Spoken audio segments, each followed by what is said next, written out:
Hello friends, என்னடா நல்லா jumping பண்ணிட்டு திடீர்னு உட்காந்துருக்காங்கன்னு பார்க்குறீங்களா? இன்னைக்கு வந்து பார்த்தீங்கன்னா நம்மளோட ஸ்ட்ரெச் டே. ஸோ ஸ்ட்ரெச்சஸ் எதுக்காக பண்ணுறோன்றது தான் இந்த வீடியோவில் நம்ம ஃபுல்லாக பார்க்க போகிறோம். ஸோ ஸ்ட்ரெச் பற்றி பேசிக்காக தெரியாதவங்க கண்டிப்பாக இந்த வீடியோ ஃபுல்லாக பாருங்கள்.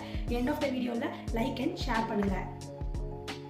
ஸ்ட்ரெச் எதுக்காக பண்ணணும் பார்த்தீங்கன்னா, நம்ம வாரத்தில் 6 days வந்து நம்ம ஒர்க் அவுட் பண்ணியிருக்கோம். ஸோ இதனால் நம்மளோட மசில்ஸ் ஃபுல்லாக பார்த்தீங்கன்னா நல்ல பெயினாக இருக்கும். ஸோ அந்த பெயின் வந்து நம்ம எதுக்கு பண்ணுறோன்னு பார்த்தீங்கன்னா, நம்ம கண்டினியூஸாக எக்ஸசைஸ் பண்ண நம்மளோட மசில்ஸ்லாம் நல்ல ஒரு பெயின் வந்து க்ரியேட் ஆகிடும். ஸோ இந்த பெயினெல்லாம் நம்ம வந்து காம் டவுன் பண்ணுறதுக்காக நம்ம ஒன் டே வந்து கண்டிப்பாக நம்மளோட மசில்ஸ்க்கு ரெஸ்ட் கொடுத்தே ஆகணும்.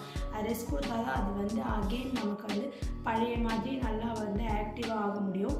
ஸோ அதுக்காக வந்து நம்ம ஒன் டே வந்து 6 days நம்ம ஒர்க் அவுட் பண்ணோன்னா ஒன் டே வந்து கண்டிப்பாக நம்ம ஸ்ட்ரெச்சஸ் பண்ணியே ஆகணும். ஸோ இன்றைக்கி வந்து நம்ம ஃபுல்லாக வந்து ஃபுல் பாடி ஸ்ட்ரெச்சஸ் தான் இன்றைக்கி நம்ம பார்க்க போகிறோம். ஸோ வாங்க நம்ம வீடியோக்குள்ளே. So first stretch